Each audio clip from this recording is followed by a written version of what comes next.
Hello, everyone. Welcome back. Today we'll be starting with Chapter 11, New Surprises. All right, so let's just jump right in. The moment Damien leaves the parking lot, he glances at the rearview mirror and notices a car following him. Damien gets off the main road and makes a few crazy turns into a rough neighborhood and is still being followed by the car. Damien pulls over to the side of the road, and the following car stops as well, keeping a safe distance of about 50 feet between them. Angry, Damien jumps out, but doesn't acknowledge the other car. He goes into the trunk where he grabs a duffel bag, heads back into the car, and speeds off. Damien makes several more turns, heading north on the main road so he can get on the highway. Damien glances at the rear view mirror and sees that the car is still behind him. It's getting closer and opens the driver's side window. As the driver gets closer to Damien's car, the driver closes the window and reduces his speed so he can stay behind Damien. Damien, remaining calm, turns on his hazard lights and pulls over to the shoulder. Just like the last time, the following car pulls over as well. This time, though, the car is closer to Damien, within 25 feet behind Damien. Fully aware of what's going on behind him, Damien doesn't get out of the car. Instead, he notices the exit ramp to the funeral home is less than a mile away. He heads towards it. He looks through the mirror to make sure the car follows him to the exit. Much to the delight of Damien, the car is right behind him. They take the exit and close in on the funeral home. Damien then hits the button to open the gates. Damien flies in through the gate, and the car follows him through without a second thought. Once Damien is sure both cars have passed the gate, he presses the button again to close the gate. The following car has now realized the exit is closed, but focuses on following Damien down the path. He tries to keep up with Damien since he's unfamiliar with the property. The driver now sees a few tombstones and realizes they're inside a cemetery. He grows uneasy with the situation. Damien sees a perfect spot with a closed area surrounded by trees and passes it. The driver sees the same area and stops there. Damien throws the car in reverse to meet up with the driver. He pulls up side by side, but the driver doesn't roll down the window. Damien has the car blocked in a way that the driver cannot get out of the car or go anywhere. He gets out of the car with a tire iron. Damien taps on the window to see if the driver will roll down the window, but when the driver refuses, Damien becomes irritated. Annoyed, Damien taps on the window once more and tells the driver that this is the last time he'll be nice. Again, the driver refuses to open it. Damien responds by smashing the window, spraying glass everywhere. "You! Why are you following me?" Damien asks, realizing the person following him is Leslie. "Because you owe me an explanation and I expect answers," Leslie replies. "What are you talking about? I've done nothing but be supportive of your decisions with your lifestyle and help you out when you need it, so tell me, what's this about?" "You know exactly what I'm talking about. Don't play dumb with me, Damien," Leslie replies, adjusting his glasses. "The fact that I'm a homosexual has nothing to do with the situation," Leslie adds. "I realized it was you who did it once I saw your security camera on your computer. I expect answers. I just want to know why. Why did you kill him?" "Kill who?" "You know who. Don't lie to me," Leslie replies. Why is it that everything has to be a riddle with you people? You're all the same, and it never ceases to amaze me. Why, Damien says. "So there's more?" Leslie asks. "I've never killed anyone. I just try to have friends for eternity, and I modify them slightly. But you're different. You must die now since I don't want you in my house. And you're trespassing on private property," Damien says as he hits Leslie with a tire iron. Damien grabs the unconscious Leslie, lifting him out of the car, and places him in the trunk of the car. Damien goes to the front seat, where he grabs the duffel bag and returns to the trunk, where he binds the unconscious Leslie. Not concerned about Leslie's car being discovered at the moment, Damien grabs the keys from Leslie's car. He'll leave the car there in the tree so he can dispose of it later in the night. Damien takes Leslie into the funeral home and heads towards the basement. He turns on the lights in the oven. Leslie regains consciousness and opens his eyes, realizing he's tied up nude on a table. He tries to talk to Damien, but he's been gagged. He tries to make quick sense of how it got to this point. The only thing that Leslie can do now is look on and hope Damien shows mercy towards him. Damien walks over to the cabinet next to the table to pull out different tools which his grandfather used to extract organs and drain blood before cremating the bodies. Leslie, watching in fear, sees that Damien has grabbed a bone saw and is coming towards him. Out of nowhere, he suffers a severe panic attack and vomits.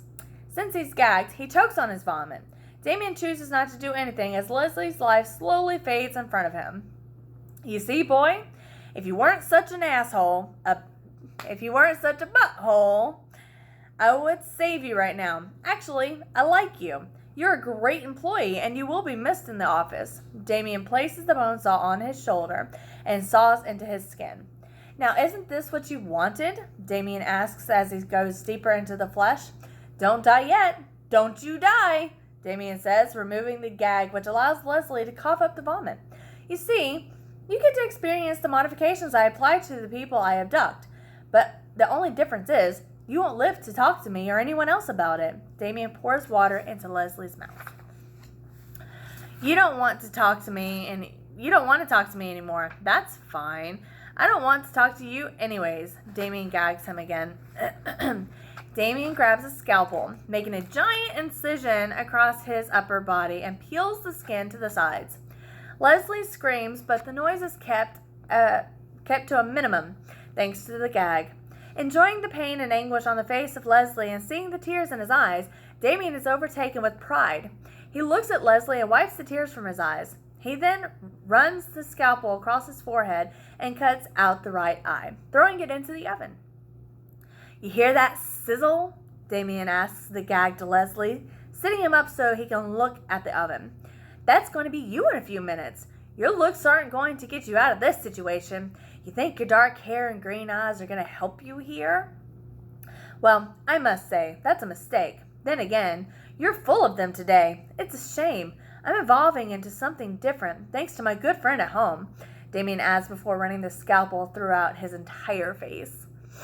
Damien now puts Leslie on his back once more and removes one of his kidneys. Digging the scalpel deep into the flesh, Leslie cries in agony, praying for a quick and painless death.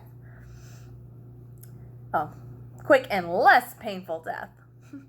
Seeing he's crying, Damien twists the scalpel with every new cut. Damien tells him he's going to remove the other kidney just to scare him, knowing that if he were to remove it, he would die instantly. Damien instead opts to cut the flesh around it and puts his hands inside. He presses on it to make him think he's going to kill him. Come on, you don't think I'm going to kill you like this, right? I hope not. That would be barbaric. Leslie has stopped trying to talk. Come on, Leslie, don't be mad at me. You brought this upon yourself. You followed me with intentions of attacking me, and now you're going to be mad because I'm going to put you out of your misery. Fine, be that way. Damien isn't too pleased that Leslie is trying to block the pain. Even though he's crying, he refuses to scream.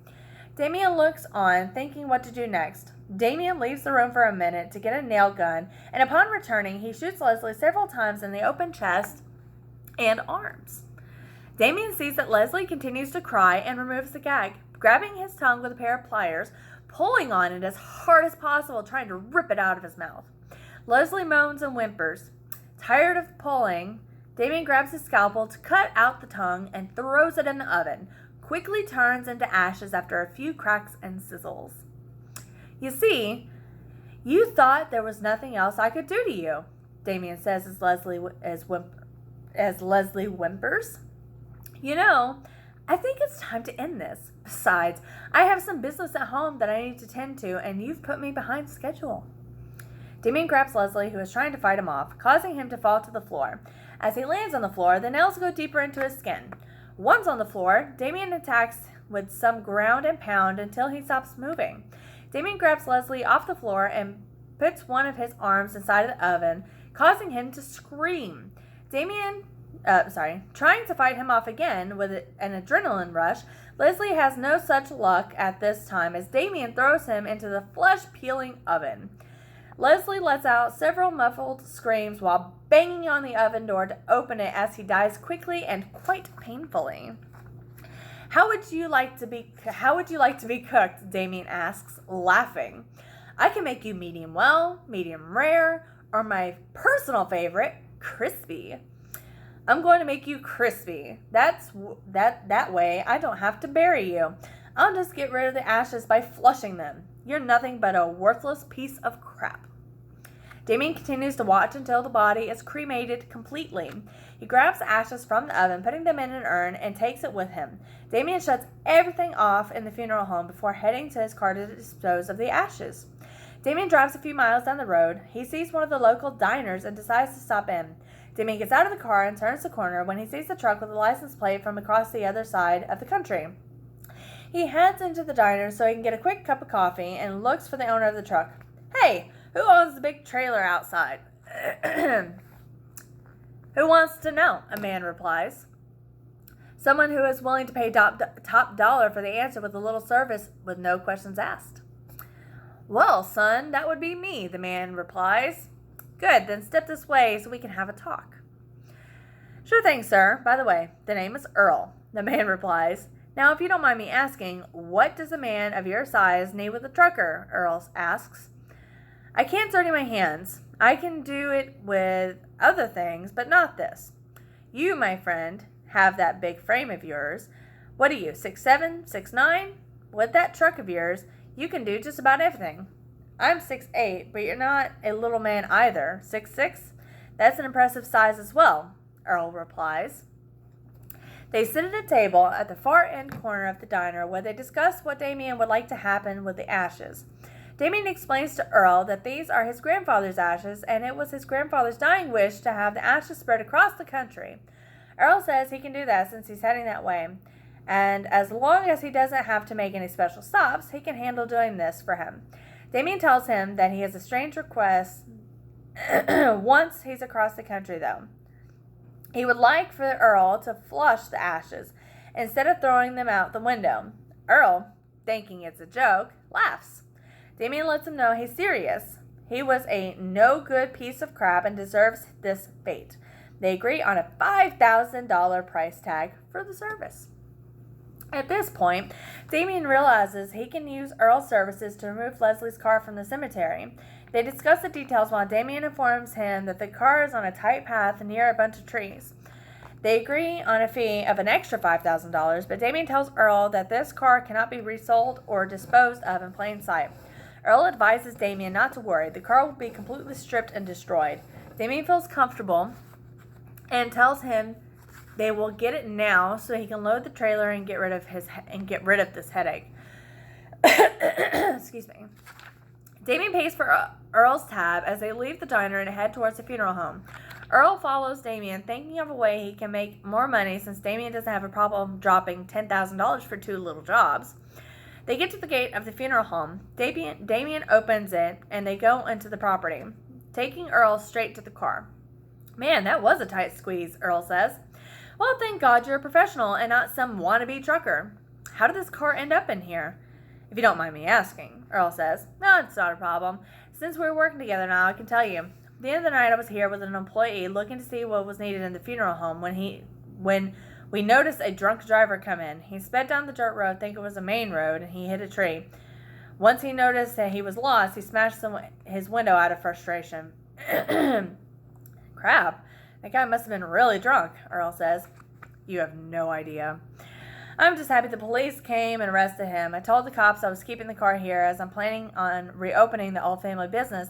I don't need this kind of negative press getting out. They said not to worry. He won't be needing a car where he's going. I wish the cops would do that in my town. There are pricks in my neck of the country, Earl says. Don't worry. It's not always that way. It's only because of what my family means to this town. That's why I want you to take it and destroy it. I have no need for it. Earl loads the car into the back of the trailer and gives Damien his number in case there's any other services that he can provide. Damien lets Earl know he'll stay in touch. He might have a job for him soon, transporting some of his belongings to another house in the woods. Earl likes what he hears and tells Damien to call him whenever he needs him. They'll work on details later. Damien and Earl leave the funeral home with Damien closing the gate. Damien heads home happy knowing he just took care of his problem without having to involve Trevor. He is well aware that he might have a bigger situation at home. He hasn't checked on Trevor in a while and wonders what he's going to be walking into, given Trevor is a bit of a wild card. He might have lost his temper and killed somebody. Okay, so that's the end of chapter 11. The next one will be chapter 12, tying loose ends, and we will continue that next time. So for now, please remember, like, share, subscribe, leave a comment down below if you're enjoying the story. If you enjoy seeing my big old puppy barging her way through every single time I make a video now. That's it for now. I will see you guys next time. Bye.